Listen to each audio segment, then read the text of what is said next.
Ayon po sa isang kilalang analyst at saka researchers, ay posibleng naghahanda na si BlackRock para mag-file ng sarili po nitong XRP Spot ETF.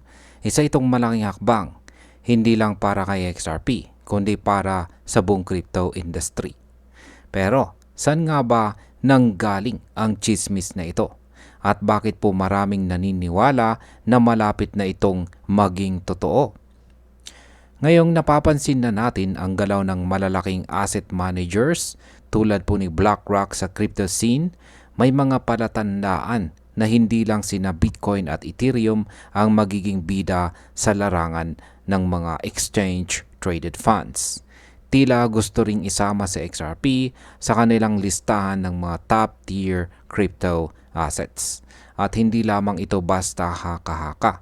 Meron pong mga matitibay na ebidensya at developments na siyang nagsusulong sa posibilidad ng isang XRP ETF mula kay BlackRock. Pero bago po tayo magpatuloy ay pakibasa na lamang po muna natin ang disclaimer dito po sa ibaba ng ating screen. Ayan, simulan po natin sa ating unang katanungan kung bakit po sinasabi ng mga analyst na posibleng maglabas si BlackRock ng XRP ETF. Ayon po sa isang kilalang digital asset researcher na si Ginong Anderson, ay may indikasyon na naghahanda na si BlackRock para sa isang XRP ETF.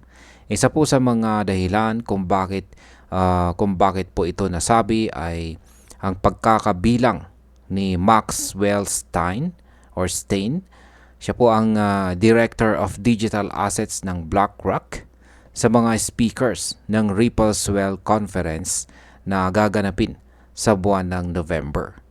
Ang Ripple Swell ay isa po sa mga pinaka-inaabangang event kada taon kung saan po ay nagsasama-sama ang mga top-level financial institutions tulad po ni Nasdaq, Franklin Templeton at saka BNY Mellon. Ang pagkakaroon po ni BlackRock ng opisyal na speaker sa event na ito ay hindi po simpleng coincidence. Isa po itong malakas na signal na may malalim silang interest sa ecosystem ni XRP. Ngayon ay ano naman po ang sinasabi ni Ginoong Nate Geraci tungkol dito? Isa pa sa mga kilalang personalidad na sumusuporta sa ideya ng XRP ETF mula kay BlackRock ay si Ginoong Nate Geraci. Siya po ang president ng Novadius Wealth Management. Ayon po kay Ginoong Geraci ay hindi papayag si BlackRock na matalo sa laro ng crypto ETF lalo na't hawak na nila ang pinakamalaking bahagi ng Bitcoin at saka Ethereum ETF markets. Sabi pa ni Ginong Geraci ay may posibilidad na maglabas si BlackRock ng mga index-based crypto ETF na binubuo ng iba't ibang coins gaya nina XRP at saka Solana. At syempre, kasama na rito ang individual token ETF tulad po ng posibleng XRP ETF. Ayon sa kanya ay business-driven ang approach ni BlackRock. Kaya kahit pa may ideological na bias ang ilan sa kumpanya laban kay XRP, ay mas uunahin nila ang kita kaysa sa personal na opinyon. Bakit naman po hindi pwedeng baliwalain ni BlackRock si XRP? Ipinaliwanag ni Ginong Geraci na kung hindi po papasok si BlackRock sa XRP ETF ay para na rin nilang sinasabi sa mga investors na sina Bitcoin at Ethereum lamang ang mahalaga sa buong crypto market. At para sa isang asset manager na kasing laki ni BlackRock ay hindi magandang mensahe ito. Malinaw po ang punto ni Ginong Geraci.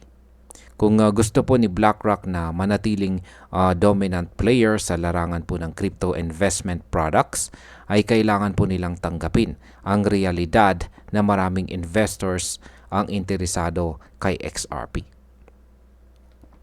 Ngayon ay ano naman po ang estado ng XRP ETF sa US? Simula po noong October 2024 ay mahigit 10 asset managers na ang nag-apply sa SEC para makapaglabas ng spot XRP ETF. Kasama po rito sina Franklin Templeton, CoinShares at saka 21 Shares. Sa ngayon ay naghihintay pa rin ang mga applications na ito ng approval mula sa US Securities and Exchange Commission. Pero sa kabila po ng dami ng applications, ay wala pa rin tayong naririnig na formal filing mula kay BlackRock.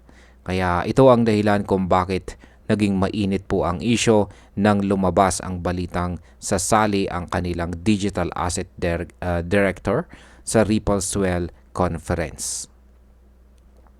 Ngayon ay ano naman po ang naging hadlang noon sa XRP ETF filings?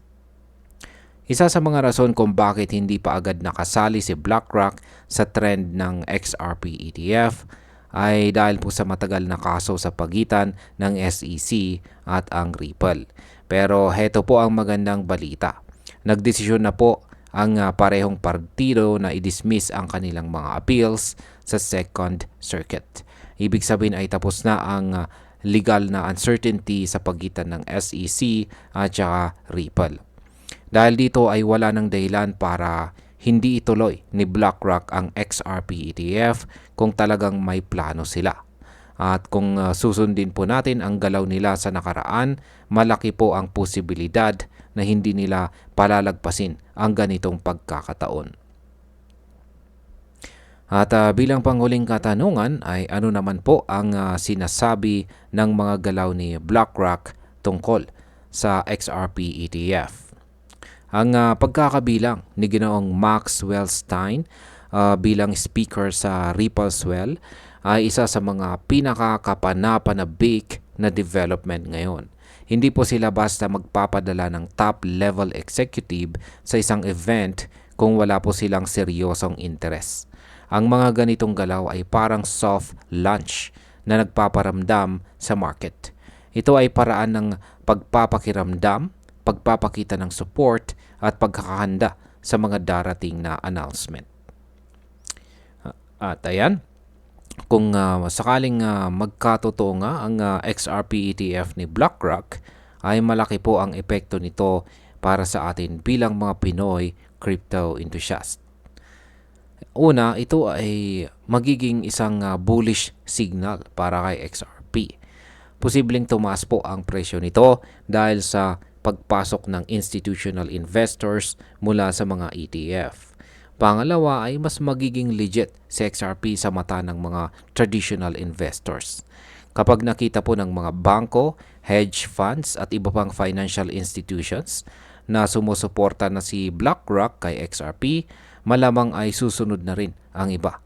At ang pangatlo ay mas dadami ang oportunidad para sa mga Pinoy investors na gusto pong pumasok sa crypto pero naghahanap ng mas stable at regulated na paraan.